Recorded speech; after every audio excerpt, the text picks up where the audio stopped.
In this clip, we're going to take a look at working with some of our grooming brushes. And we're going to start with these three here, the pose, orient, and bend. Let's go ahead and grab the pose brush. We'll go ahead and just start beginning combing our fur. And you can see it works really fast. It's really intuitive. And it kind of makes you wonder immediately, where's this been? Especially if you've watched our previous modules on and hair, where it's really not that easy to go ahead and get this kind of an effect. But you can see XGen does this really easily. So what's happening in here is this is actually a combination of two different brushes right now. This pose brush is actually using both the orient brush and the bend brush. Let's take a look at how those work. I'll grab orient and we'll come maybe back around here. So you'll see that if I go ahead and begin combing, and I actually might turn these into cards to make this a little bit easier to see, you can see it doesn't actually bend anything. What it does is just rotate the card kind of along its normal. You can see right there, or along its kind of attachment point. On the other hand, the other brush, which is bend, we come over here, doesn't actually move the base at all. It just kind of bends the hair from the center. And obviously pose does both of these together. You can see right there. So it ends up being a nice brush for coming in there and combing our fur overall. I'm going to go ahead and hit reset right here just to kind of put that all back at the defaults. So these do have some settings. The spacing is kind of like the spacing in Photoshop, so we really don't need to adjust that. I usually just leave it at 0.1. We also have fall off, which would be at the edges of my brush. And by the way, I'm changing my brush size by holding B and then clicking and dragging. There we go. So I could try something like a linear fall off, and you'll see it'll be much harsher, as opposed to a Gaussian, which will have a much smoother effect on the hairs that are outside my brush.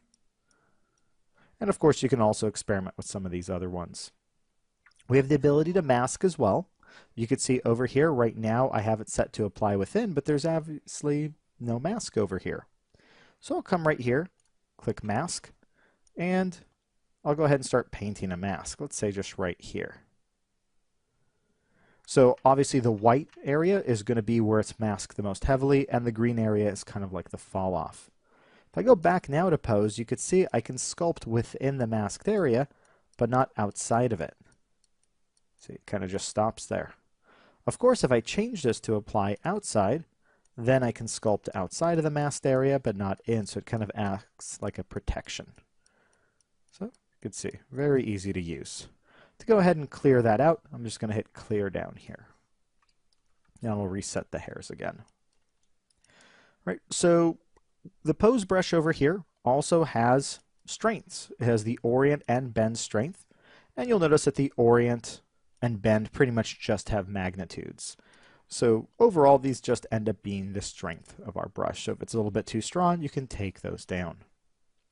So let's say that we do use quite a bit of this pose brush. I'm going to go ahead and quickly pose some of this fur down, and you're going to notice I very quickly run into an issue where I'm pushing hair inside of the model. And that's probably not what I want. So to repair that, we can actually use this next brush called the elevation. I'll grab elevation, maybe shrink the brush down a bit, and you can see it's going to help me pop that hair back out. So it's not coming up very quickly, but you can see it's slowly beginning to emerge. We can go ahead and kick up the strength of this a little bit. I'll come here and change it so it doesn't just adjust 1 degree at a time, let's say 5 degrees. And you can see I can now begin popping that hair back out of those areas where it got intersected with the model. Right there.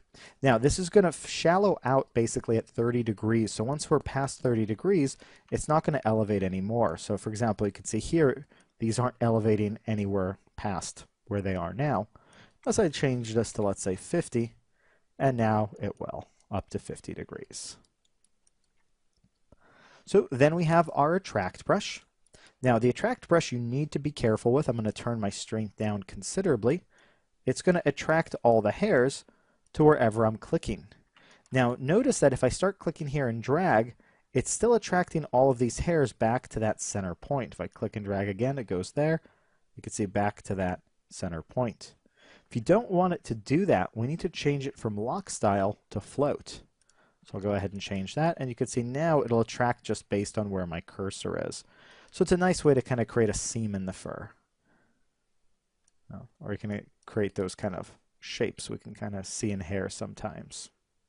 Overall, you just need to be a little careful with it, because if we do go too strong, you can see you can do this kind of thing, and it can be very difficult to fix this because, get ready for this one, undo doesn't really work in XGen, at least not in this specific system, the grooming tools.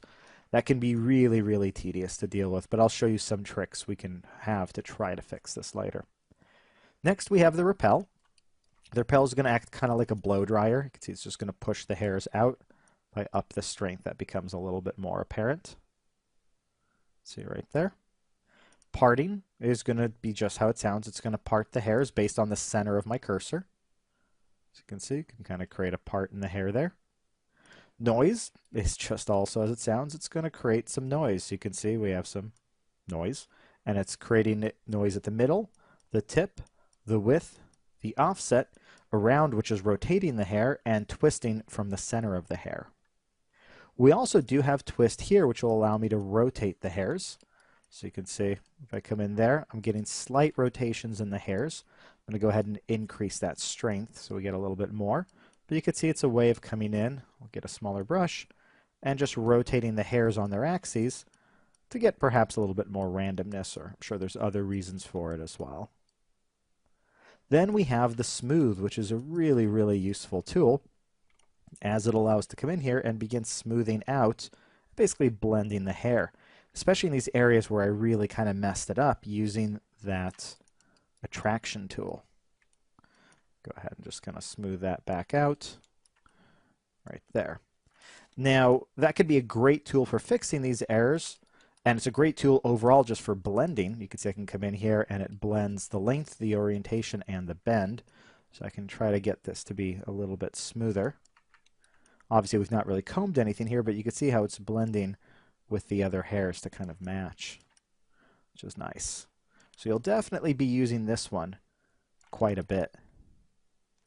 However, another tool that we have for fixing some of these errors is actually, we're skipping a couple here, the eraser. The eraser is basically going to take things back to where they were. So it's going to erase our effect. I'll go ahead and increase this strength considerably. And you can see, basically taking it back to our default. So basically the stick straight hairs. So even though the undo doesn't work, that's at least one way to go in there and get rid of some of those issues we may have created, especially if it's been quite a while since we saved. Oh, and the last brush in here we didn't go over is region, and that's really kind of outside the scope of what we're doing. So that's a quick look at how these different brushes work. And the next clip, let's take a look at actually using them in a real world scenario. We're going to go ahead and create some facial hair for this guy. So I'll see you all there.